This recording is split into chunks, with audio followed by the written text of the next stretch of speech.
संस्था के अध्यक्ष मृदुल जी, मंच पर विराजमान आज के विशिष्ट वक्ता और विद्वान डॉक्टर रामकृष्ण सिंह जी, मेरे प्रिय शिष्य और मित्र डॉक्टर शंकर मिश्र जी, संचालक नवीन जी, विभोर जी के समस्त परिजन, इस संस्था के सभी पदाधिकारी और इस सभागार में विराजमान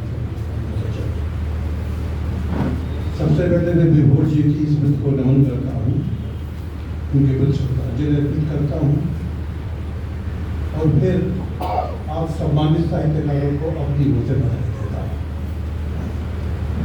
साथ ही आभार और धन्यवाद व्यक्त करता हूँ संस्था के अधिकारियों के प्रति जिन्होंने मुझे यहाँ उपस्थित होने का मौका दिया और सबसे ज़्यादा आपके प्रति बहुत धैर्य के साथ बैठे हुए हैं और मेरी बर्बाद सुनने जा रहे हैं। विभोर जी के व्यक्तित्व कर्तृत्व के विभिन्न पक्षों पर सभी विद्वानों ने डाला है और काफी जानकारी दी है, उसको दोहराने का कोई औचित्य नहीं। मेरे सामने उनकी दो महत्वपूर्ण कृतियां हैं जिनसे मैं प्रभावित हुआ हूँ, उन्हीं की चर्चा करूँगा। उनमें एक है छद्म विधान और दूसरा है काव्यानुरूपा। दोनों काव्य शास्त्र के हमारे यहाँ जो तीन तरह के कवि हुए, एक जो केवल कवि थे, दूसरे जो कवि और आचार्य थे, और तीसरे जो केवल आचार्य थे।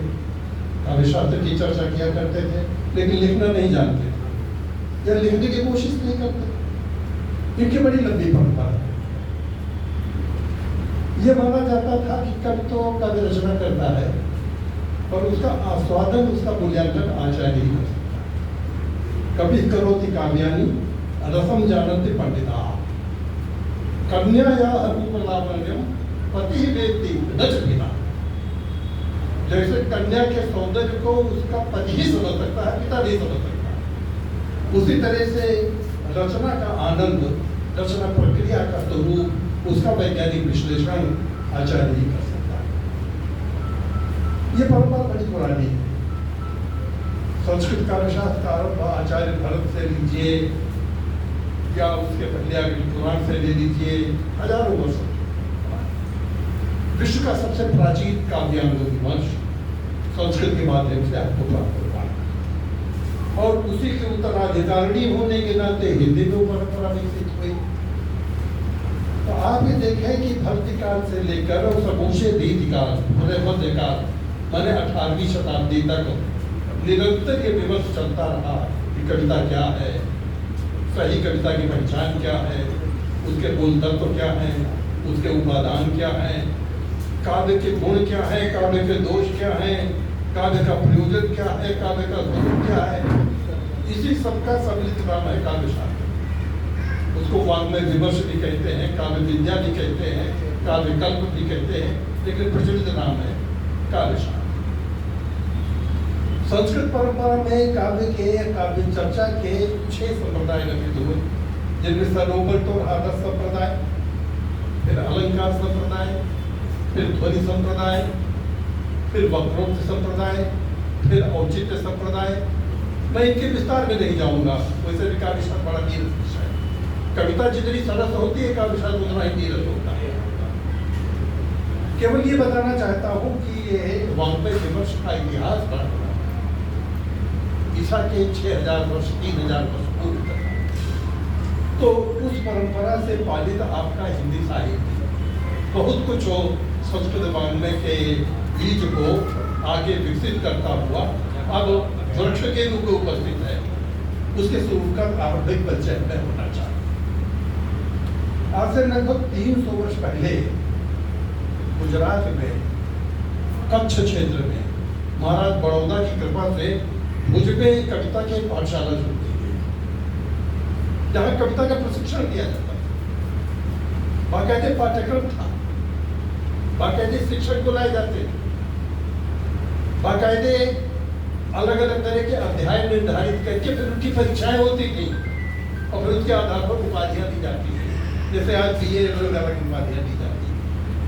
महाकाव्य कैसे लिखा जाता है उसका प्रशिक्षण अलग था, खंड काव्य कैसे लिखा जाता है उसका प्रशिक्षण अलग था, मुक्तक कैसे लिखा जाता है। तो ऐसे काव्य के भिन्न भिन्न रूपों का, विभिन्न छंदों का, विभिन्न अलंकारों का, विभिन्न रसों का, इन सबका व्यवहारिक संज्ञान कराया जाता था।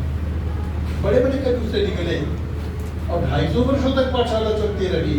और इधर देश आजाद हुआ, जमींदारी उन्मूलन हो गया, राजाओं का राजत्व खत्म हो गया, विद्यालय खत्म हो गया। आज भी इस बात की आवश्यकता है कि कहीं न कहीं सैद्धांतिक रूप से, व्यवहारिक रूप से, औपचारिक रूप से, अनौपचारिक रूप से काव्य की प्रशिक्षण परंपरा शुरू की जाए।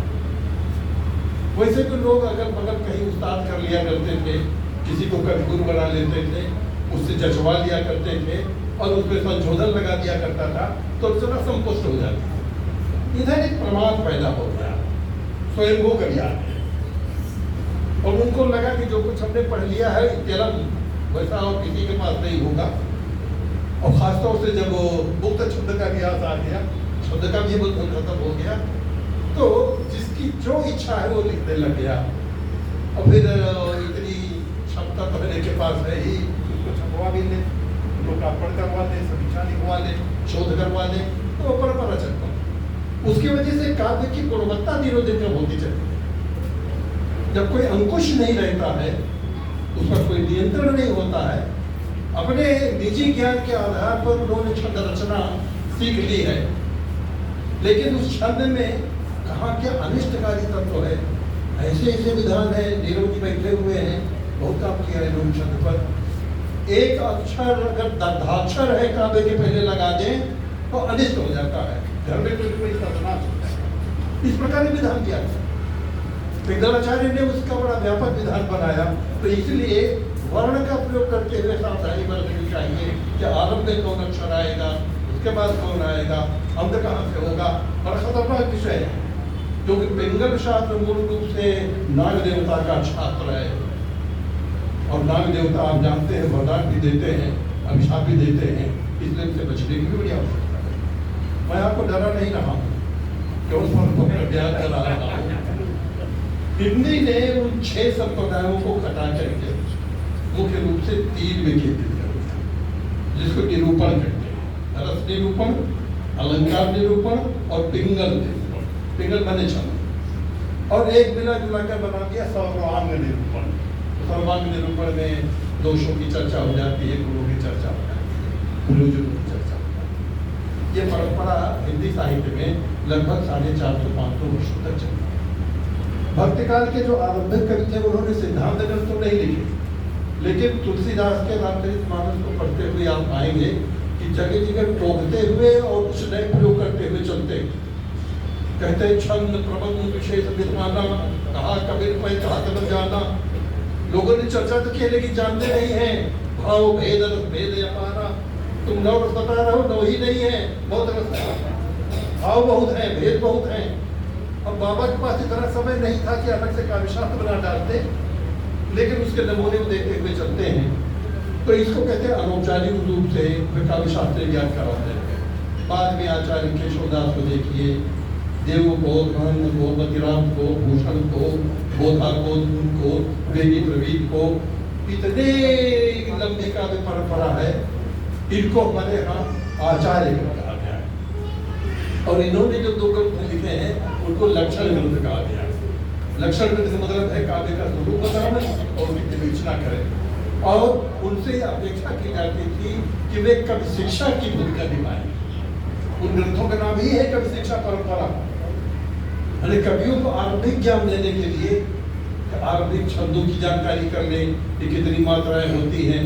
उन्होंने कहा जमाता राजभवन सलगा रगड़ झगड़ मगड़ तगड़ यगड़ 8 गण, और उसके बाद लघु और गुरु, फिर कहाँ यति और कहाँ गति, कहाँ चरण बनेगा, कहाँ तुकांत होगा, कहाँ अंत्यानुप्रास लगेगा। इन सबका विधान ऐसे बताया कि उसको पढ़ करके गांव में लोग कभी हो गए। किसी एक उस्ताद या अपने से वरिष्ठ गुरु को दिखा करके इस बीच में खासतौर से मुक्त छंद आ जाने के बाद और पश्चिम का प्रभाव पड़ने के बाद, पश्चिम की अंग्रेजी कविता में तुकांत नहीं होता, संस्कृत में भी तुकांत नहीं होता, अंत्यानुप्रास नहीं होता, वहां अनुस्वार विसर्ग से काम चल जाता है। भारत की 22 जो बड़ी भाषाएं हैं उनमें केवल 8 भाषाएं हैं जिनमें तुकांत की परंपरा, जिनमें एक तुकांत बड़ा कठिन होता है। तुकांत की पूर्ति के लिए हमें कभी कभी भरते ही शब्द डालने पड़ते हैं। शब्द का ऐसा आग्रह रहता है कि कहना कुछ चाहते हैं कुछ जाता है, क्योंकि उसके भीतर वाटर टाइप कंपार्टमेंट है, उसके भीतर उस गण और मात्रा का निर्वाह किया जाता है। तो कभी कभी अनिष्टकारी शब्द भी न चाहते हुए प्रकट हो जाते हैं। तो आरंभ में यही तर्क दिया गया कि तुकांत परंपरा के कारण कविता का भाव बाधित हो जाता है, इसलिए मुक्त भाव होना चाहिए। लेकिन एक चीज से छूट नहीं है, वो है यति और गति, यानी लय और रिदम, इसका निर्वाह होना चाहिए ताकि गद्यात्मकता उसके ऊपर हावी न हो। पर कुछ ऐसी छूट मिल गई और छूट नियंत्रण किसी तरह का है नहीं, इसको लेकर कोई अध्यादेश आप ला नहीं सकते, कोई कानून बना नहीं सकते, बहुत कुछ स्वतः प्रेरित है। अगर इसकी उपयोगिता आप समझते हो तो निश्चय ही विभोर जी के लिखे हुए, नीरव जी के लिखे हुए और ऐसे बहुत सारे विद्वानों के लिखे हुए, मैंने एक बार गणना की हिंदी में 150 से ऊपर छंद शास्त्र लिखे गए, 150 से ऊपर। वृत्त विचार, वर्ण विचार, कोई भी बड़ा आचार्य कब नहीं होगा जिसने छंद शास्त्र ग्रंथ न लिखा, रसशास्त्र पर ग्रंथ न लिखा, अलंकार पर ग्रंथ न लिखा। इन तीनों की तो बहुत ज्यादा, और उसमें काफी नए नए प्रयोग उन्होंने किए, काफी कुछ मौलिक भी जोड़ा। आपको जानकर आश्चर्य होगा कि संस्कृत से लगभग 75-80 छंद हिंदी के अपने हैं जिनका मूल संस्कृत में किसी भाषा में नहीं, हिंदी वालों ने गाए, और परवत छंद संस्कृत में नहीं है। दोहा तो प्राकृत में मिल जाता है, संस्कृत में नहीं है। सोरठा प्राकृत में मिल जाता है, संस्कृत में नहीं है। तो ऐसे बहुत सारे छंद, कभी तो समझिए संस्कृत में नहीं है। और जो नए छंद आए हैं खासतौर से अलग अलग बहुत सारी विधाएं ऐसी हैं जो अपनी, कारण ये है कि हर भाषा अपने जनजीवन से ही खुराक लेती है, हर भाषा की अपनी प्रकृति होती है, हर भाषा का अपना व्याकरण होता है, हर भाषा की अपनी संस्कृति होती है। तो कितना भी प्रभाव पड़े लेकिन उसकी मूल प्रकृति जो उसका नेचुरल फॉर्म है वो प्रभावित नहीं होता, वो स्वतंत्र होता है। हिंदी ने संस्कृत से बहुत ग्रहण किया है, लेकिन आप विचार करके देखिए, संस्कृत 3 लिंग है, हिंदी में 2 है, नपुंसक लिंग हिंदी में नहीं है। संस्कृत में 3 वचन है, एक द्विवचन भी आता है, हिंदी में नहीं है। तो कारक भिन्न है, संधियां भिन्न है, उपसर्ग भिन्न है, प्रत्यय भिन्न है। जितने भाषा के बीच है सारी व्याकरण निकोटियां लगभग 50% भिन्न है। ये कहना अतिशयोक्ति है कि हिंदी संस्कृत से उत्पन्न हुई, संस्कृत से प्राकृत, प्राकृत से अमृत से आई है। और हिंदी का सोर्स केवल संस्कृत नहीं है, हिंदी का जो वर्तमान स्वरूप है उस पर जितना संस्कृत का प्रभाव है, उतना अरबी फारसी का प्रभाव है, उतना तुर्की का प्रभाव, उतना मुगल भाषा का प्रभाव, उसके आगे अंग्रेजी का है, फ्रेंच का है, जर्मन का है, पुर्तगीज का है, डच का है, और लोक जीवन का है। संस्कृत लोक जीवन नहीं है, इन सबका समवाय बना है जिससे हिंदी भाषा तैयार हुई। यही उसके प्रचलन का सबसे बड़ा कारण है। तो केवल शास्त्रीय भाषा नहीं है, लोक जीवन से लेकर शास्त्र तक सब तरफ उसकी पहचान है। यही हिंदी की सबसे बड़ी विशेषता है। तो कविता में आपको सारी चीजें दिखाई देगी, यहाँ तक सब शब्द ही नहीं है, पदभव भी है, देशज भी है, और अपने गढ़े हुए शब्द है, आयातित शब्द है, सब मिला करके शब्द भंडार करता है। तो कभी को इन सब का कहीं कहीं पालन करना होता है। तो स्वामी जी कहते हैं ना, वर्ण नाम रसा नाम छंद साम मंगला नाम जगता हो, उसकी वंदना कर रहे वाणी और विराट। इसमें शब्द होना चाहिए, शब्द का अर्थ होना चाहिए। एक शब्द के बहुत अर्थ होते हैं। शब्द अपने जीवन में घिस जाता है, उलट जाता है, अर्थ पलट जाता है, विलोप हो जाता है। कहीं शब्द का विकास होता है, कहीं शब्द का ह्रास होता है, कहीं शब्द का विपर्य हो जाता है। आज से कुछ वर्ष पहले जब हमने नेताजी को नेताजी कहा था सुभाष चंद्र बोस को, उसमें नेता उपभाषा तो शब्द नहीं था, तब दादा उपभाषा शब्द नहीं था। आज किसी कहने पर अर्थ हो रहा है, अर्थ बदल गया। तो ऐसे ही हर शब्द अपनी विकास यात्रा में खिंचता है, उसका अर्थ विपरीत हो जाता है। इन सबका ध्यान करके रखना पड़ता है। केवल शब्दकोश देख करके ही काम नहीं चलाता है, व्यवहार ज्ञान भी प्राप्त करना पड़ता है। तो इन सबका अध्ययन करते हुए मुझे खुशी हुई कि विभो जी ने बहुत ज्यादा शास्त्र अनुशीलन तो नहीं कर पाए, सबको भी नहीं था उनके लिए। हमारे यहाँ शास्त्र, खासतौर से काव्य शास्त्र जुड़े हुए कम से कम 3 दर्जन बड़े आचार्य, मम्मटदंडी, मामा आनंदवर्धन, फिर उसके संपन्न राजशेखर इत्यादि इत्यादि, एक बड़ी लंबी परंपरा। उनमें सब में कुछ कुछ मतभेद है, उन सबका विचार और वाद में होता रहता है, जिससे हिंदी वालों ने काम की चीजें निकाल दी और जो अनावश्यक चीजें थी उनको छोड़ दी। वो हिंदी का आज आवश्यकता हिंदी के स्वतंत्र काव्य शास्त्र के निर्माण की है। आप सोचिए कोई भाषा हो तो उसका व्याकरण न हो, उसको भाषा नहीं कहा जाता। कोई काव्य परंपरा हो लेकिन उसका अपना छंद ना हो, उसका अपना काव्य शास्त्र ना हो, तो उसको हिंदी का नहीं कहा जाता। हमारा दुर्भाग्य रहा कि देववाणी समझकर बहुत दिनों तक हम संस्कृत से अभिभूत रहे, दबे हुए रहे और उससे मुक्त नहीं हो पाए थे। तब तक पश्चिम का ज्ञान हमारे ऊपर आ गया, अंग्रेजी और फ्रेंच। वो जो उपनिवेशवाद हुआ उसके भीतर स्वतंत्र चेतना हो ही नहीं सकती। तो हमारा आधा काव्य शास्त्र संस्कृत से आक्रांत है और आधा अंग्रेजी से आक्रांत है। हिंदी वाला भी इस तरह के प्रयास हुए हैं और इसको बढ़ाने की आवश्यकता है। इधर विश्वविद्यालयों में शोध के स्तर पर इनके हर पक्ष पर काम तो हो रहा है। रस रीति क्या होती है, रस का एक विधान, उसी तरह प्रयोजन क्या है, स्वरूप क्या है। हिंदी में काव्य के जो भिन्न भिन्न स्वरूप है जिनको विधाएं कहते हैं, आज उनकी संख्या 150 के ऊपर पहुंच गई। हर कवि ने नई विधा। अब कबीर जब लिखते हैं झूलना, तो झूलना एक विधा है, हिंडोला एक विधा है। जायसी जब लिखते हैं मसला नामा, तो मसला एक विधा है। तो ऐसे न जाने कितनी विधाएं हिंदी कवियों ने, खासतौर से मध्ययुगीन कवियों ने प्रचारित किए हैं। पश्चिम की नकल किए बिना या फारसी की नकल किए बिना, वो हमारी अपनी नीति है।